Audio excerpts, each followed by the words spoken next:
Bonjour, je réponds au nom de M. Lena Toy.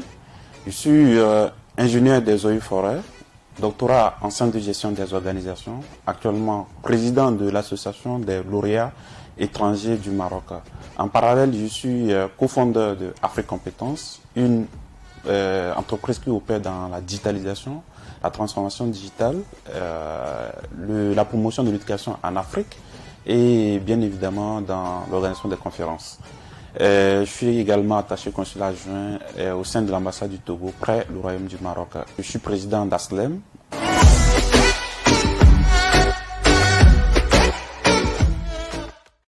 Aslem, c'est une association qui fédère tous les anciens diplômés du Maroc, qu'ils soient au Maroc ici ou implantés, établis dans leur pays d'origine. Aujourd'hui, nous comptons 30 000 lauréats qui sont issus de la coopération entre le Maroc et les pays subsahariens, qui sont aujourd'hui dans toutes les sphères économiques, politiques, culturelles et entrepreneuriales. Aslem a dans son plan d'action un certain nombre de projets, notamment un think tank qui se veut de pouvoir réfléchir sur des thématiques, des problèmes d'actualité qui touchent nos pays, que ce soit sécuritaire, économique ou financier. Et nous avons également un projet aussi d'incubateur pour pouvoir accompagner les jeunes entrepreneurs, les jeunes qui ont des idées innovantes, mais également arriver à créer des entreprises hybrides de sorte que ce soit une entreprise qui soit créée entre un Marocain et un Subsaharien ou un Marocain et une autre nationalité. Au-delà de l'incubateur, nous avons dans notre champ d'action aussi d'organiser annuellement un sommet africain des lauréats étrangers du Maroc. Ce sont des événements premiers du genre qui n'ont jamais eu lieu, qui a pour ambition de pouvoir regrouper tous les anciens diplômés du Maroc, ses ministres, ses présidents, ses premières dames, ses hommes d'affaires, de pouvoir se retrouver physiquement en un lieu pour pouvoir débattre, échanger, discuter des problèmes de l'Afrique.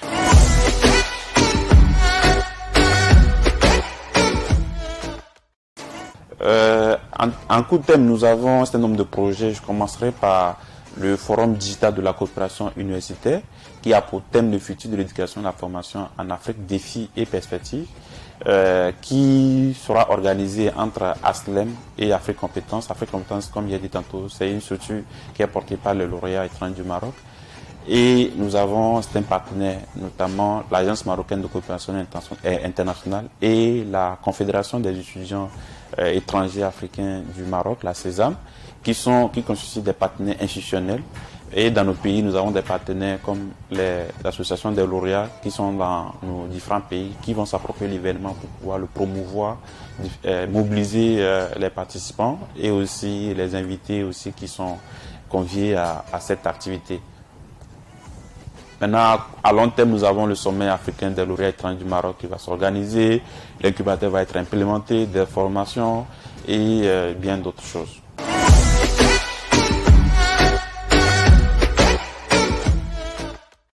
Les appuis de l'Aslem, c'est les membres eux-mêmes d'abord pour commencer.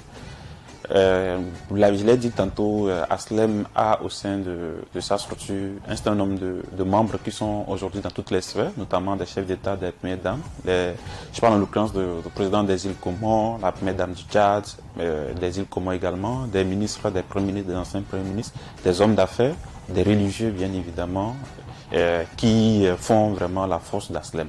Au-delà de ça, nous avons des partenaires privés, notamment l'OCP à Tidjari, mais également notre appui principal, c'est l'Agence marocaine de coopération internationale qui se donne pas du mal à pouvoir nous accompagner, que ce soit en termes de contribution technique et financière bien évidemment également, et aussi d'accompagnement, d'ouverture pour avoir aussi des partenaires, d'autres partenaires.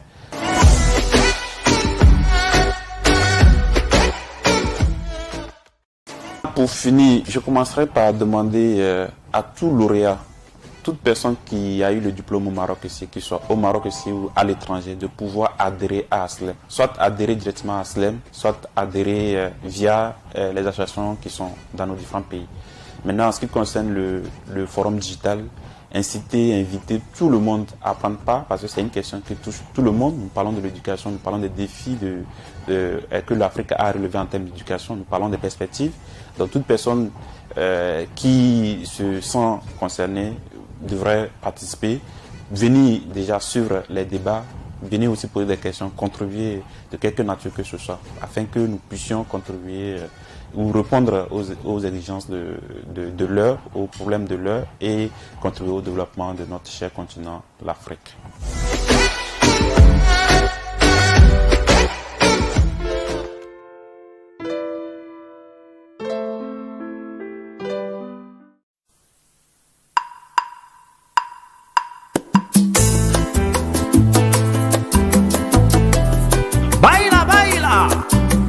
Riva típica de Hogo. Bolingo jeunesse miel sucré. Chéri la samba nangana ala.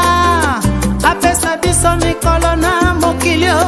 Ozala ya mama ya bana. Un jour sans toi c'est comme un jour sans soleil. Je t'aime follement comme Jésus aimait les chrétiens. J'aime la fidélité, ne te fais pas d'inquiétude. Je crains le sida tout autant que le serpent. Je t'aime tellement ni l'avenir n'existe encore pour moi. Crois-moi bébé, je ferai ton bonheur. Ton bonheur. Ton bonheur. Merci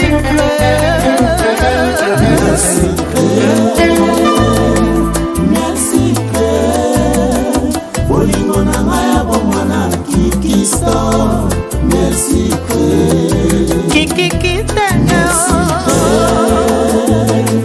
merci allez Kiki merci bolingo ya bomona bébé nanga kundizemio panique dans l'ordre peur refus problème détresse là comme on a 15 ans. Fonctionnaire maman maloningu baro famille a patient mawa baboti bae batombokyo o baby si lokumu ya famille na ba mwana mwana sanyo sanyo esengi na bana vina kana kite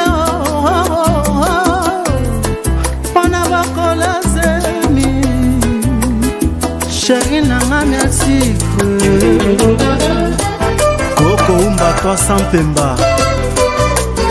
Les garçons Hollywood, Showman, HP Redo, Jonathan Leza, Rossi Lukuki, les mannequins du royaume, Guylain Kabango, Eddie Mamboya Katokunga, Gigi Binsunga ya Isaïe Nzingula, Papi le roi carte illimitée, Vicky Mabanda, Yves Cousteau, Saint-Mokoto, Saint-Jaguer Alain Nzembo, miel sucré.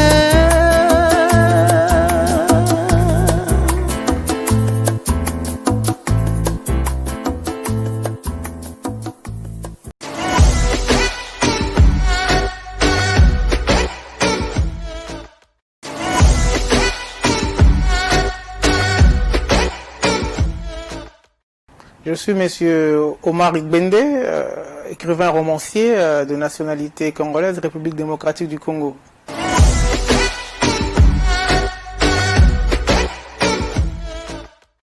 À mon actif aujourd'hui, j'ai 3 romans. Perle noire, paru aux éditions Edilivre en 2014. Il y a le roman, du moins c'est un roman de société. Il y a le roman Les lépreux de Dantopa, paru toujours aux éditions Edilivre en 2016. C'est un roman policier suspense.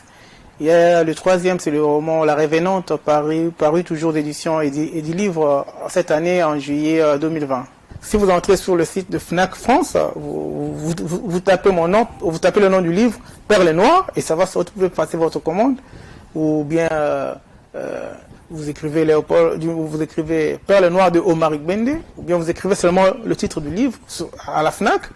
Vous pouvez faire une commande pour le format numérique ou pour le format papier sur les sites de l'éditeur edilivre.com, fnac.com, amazon.com et à livre ouvert, par exemple pour ceux qui sont en Belgique, pour ne pas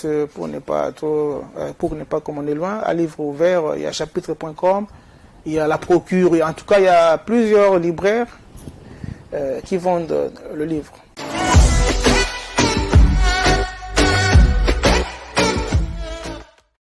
Perles Noires parle de la culture, ça parle du rôle de la diaspora dans son milieu d'origine et dans son pays d'accueil. Est-ce que la diaspora constitue-t-elle une valeur ajoutée pour les pays d'accueil? Est-ce que la diaspora apporte-t-elle quelques éléments au niveau de son pays d'origine? Voilà des questions que nous traitons. Nous traitons également de l'écologie. Nous parlons plus précisément de la grande forêt de Mayumbe qui est dans quatre pays de l'Afrique centrale. Il y a le Congo-Kinshasa, le Congo-Brazzaville, le Gabon et l'Angola. Cette grande forêt qui subit aujourd'hui la déforestation et la déforestation intense. Nous tirons une sonnette d'alarme aux uns et aux autres, aux ONG, aux différents décideurs de peser de tout leur poids pour que cette forêt soit aujourd'hui préservée parce que ça contribue, n'est-ce pas, à la régularisation du climat au niveau mondial. Nous parlons également de l'initiation des fiancés pour le mariage chez les peuples bantous, plus précisément chez les peuples Congo. Voilà en tout cas les éléments que nous développons dans ce premier roman Perles Noires. Pour le deuxième roman, Le lépreux de Dantopa, nous parlons de l'immigration, nous parlons de l'interculturalité, nous parlons du tourisme. Le tourisme doit être développé en Afrique. Nous parlons du vaudou, un aspect culturel très important qui semble aujourd'hui être négligé. Et le vaudou aujourd'hui subit la culturation, donc ça subit l'influence du monde extérieur, alors que le vaudou participe, n'est-ce pas, au règlement des différends au niveau de la société. Le vaudou est un élément très important qui semble aujourd'hui être négligé. Et nous tirons également une sonnette d'alarme pour que la jeunesse béninoise puisse participer activement au développement de leur pays en utilisant, du moins par les biais de l'agriculture, de l'élevage. C'est un pays qui a beaucoup de potentiel qui peut être utilisé. Donc il y a le lac, le lac Nokwe, il y a le village flottant qui est Ganvier, donc il y a beaucoup de potentiels touristiques qui peuvent également être utilisés au niveau du moins pour le développement du Bénin. Voilà les éléments que nous parlons dans ce deuxième roman, Le lépreux de Dantopa. À mon actif aujourd'hui, j'ai 3 romans. Perles Noires, paru aux éditions Edilivre en 2014. Il y a le roman, du moins c'est un roman de société. Il y a le roman Le lépreux de Dantopa, paru toujours aux éditions Edilivre en 2016, c'est un roman policier suspense. Il y a le troisième, c'est le roman La Révénante, paru toujours aux éditions Edilivre cette année en juillet 2020.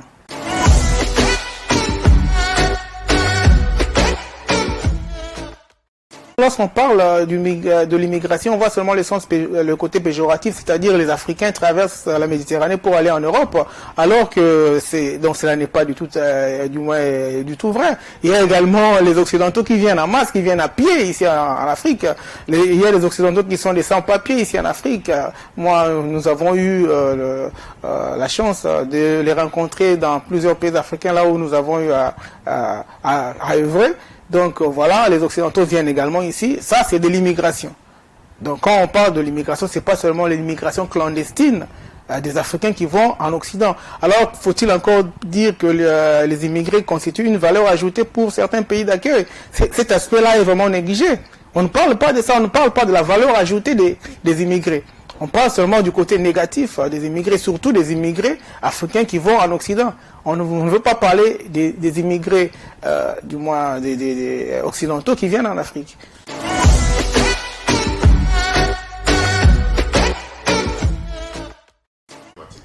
Bien sûr, parce que dans le vaudou, il y a aussi l'aspect écologique. Vous savez, ces aspects liés à l'écologie ont été traités en Afrique il y a plusieurs siècles. Vous voyez, dans le vaudou, il y a le respect de la nature. Faut-il encore que ces connaissances sur le vaudou soient divulguées, soient connues par nous-mêmes d'abord, enfants africains, nous-mêmes d'abord ressortissants d'Afrique, pour que nous puissions bien les présenter au niveau de l'Occident, du moins au niveau du monde extérieur. Lorsque vous connaissez le vaudou, parce qu'aujourd'hui, au jour d'aujourd'hui, on attend à négativer, on attend à diaboliser, on attend à voir seulement le côté négatif du vaudou. On ne voit pas le côté positif du vaudou. Faut-il encore dire que le vaudou fait partie de notre culture, et la culture, ça fait partie de notre identité intrinsèque. On est là seulement pour promouvoir le côté négatif. On ne prend pas connaissance du vaudou, mais on est là pour le critiquer. Voilà. Alors que dans le vaudou, dans notre culture, il y a certains aspects, certains éléments, certains ingrédients qui sont liés au règlement des différents niveaux de la société, pour le mariage, pour le partage de terre, tout ça. En tout cas, il y a la culture de la paix. Il y a cette culture de la paix qui est du moins le respect du voisin, le respect de l'écologie. Ça, c'est de base, parce que là, on utilise les feuilles, on utilise les plantes, on sait respecter la plante, on sait respecter la feuille. Et non seulement la forêt, l'écologie, du moins la préservation des forêts, mais également de nos rivières. Les rivières, du moins les fleuves et consorts. Nos sources d'eau sont préservées, sont à préserver. Vous voyez, tous ces éléments peuvent être découverts au niveau de notre culture, et également au niveau du vaudou et consorts, sans pour autant, sans pour autant oublier la partie traitement de certaines maladies et consorts.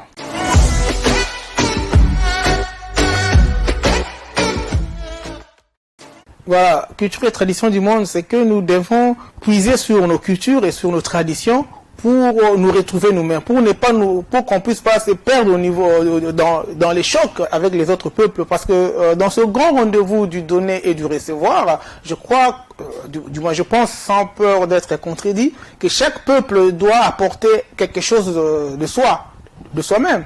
On doit apporter quelque chose dans ce grand marché. Lorsque vous ne vous connaissez pas vous-même, qu'est-ce que vous allez apporter? Vous allez singer, vous allez copier, comme aujourd'hui les Africains, un nombre en tout cas entre guillemets, sont en train de copier l'Occident. Donc sur le plan vestimentaire, sur le plan culinaire, donc vous ne savez pas ce que vous allez manger parce que vous ne connaissez pas ce que vos ancêtres mangeaient. Voilà. Donc vous ignorez tout sur la gastronomie, sur l'accoutrement, sur tout. Et voilà, donc il y a le respect de ces valeurs-là, et je pense que chaque peuple, du moins chaque citoyen doit connaître qui il est, qu'est-ce qu'il peut apporter. Voilà, ce sont là les éléments de la culture. Et parce que là, après, on va parler de l'interculturalité. L'interculturalité, c'est-à-dire quoi? Chaque personne, chaque individu, chaque peuple apporte quelque chose de sa culture d'abord. Donc c'est pourquoi je parle de culture et tradition du monde.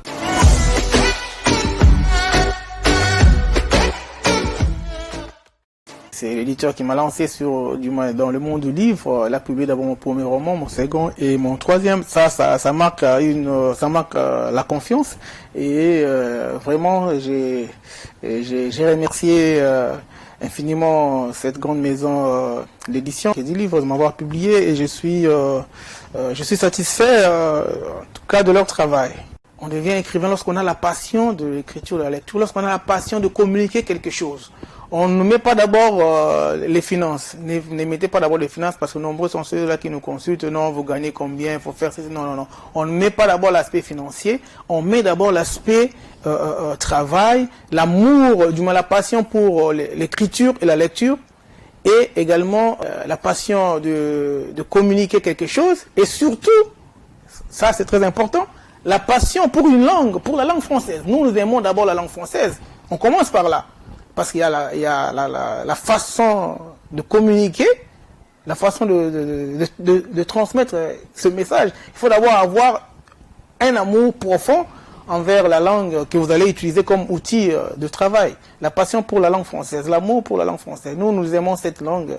Elle est magnifique. C'est pourquoi nous communiquons en français. Donc le roman, c'est pas comme d'autres livres, hein, comme les livres politiques, les livres religieux. Non. Mais le roman, il faut savoir comment manipuler cette langue. hein, comment respecter cette langue.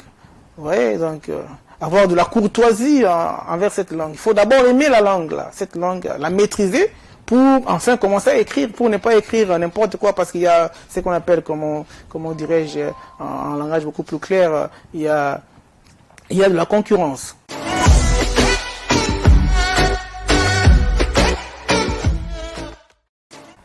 Voilà, la rencontre avec Eddie Livre, c'était sur Internet, hein, c'était sur Internet. J'ai cherché les maisons d'édition qui pouvaient me publier gratuitement à compte d'éditeurs comme Eddie Livre. En tout cas, c'était un parcours de titan, plusieurs maisons refusées. Et voilà, je suis tombé sur Eddie Livre, donc j'ai été satisfait par leur manière de travailler, du moins par leur type de contrat. Et voilà, donc je me suis lancé. Bien sûr, après, je vais publier aussi des livres en anglais, des romans en anglais, et dans d'autres maisons également.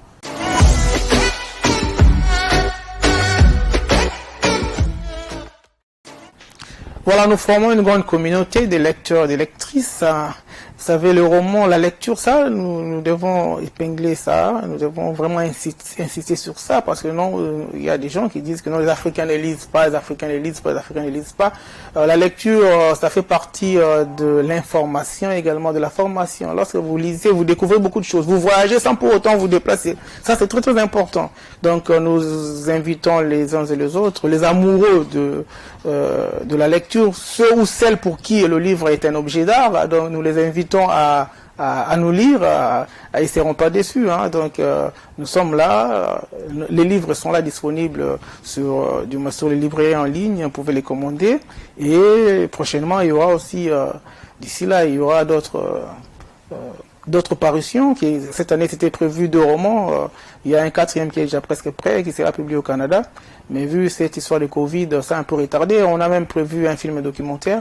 Donc là, nous invitons nos lecteurs et nos lectrices à nous lire et à nous formuler également leurs suggestions.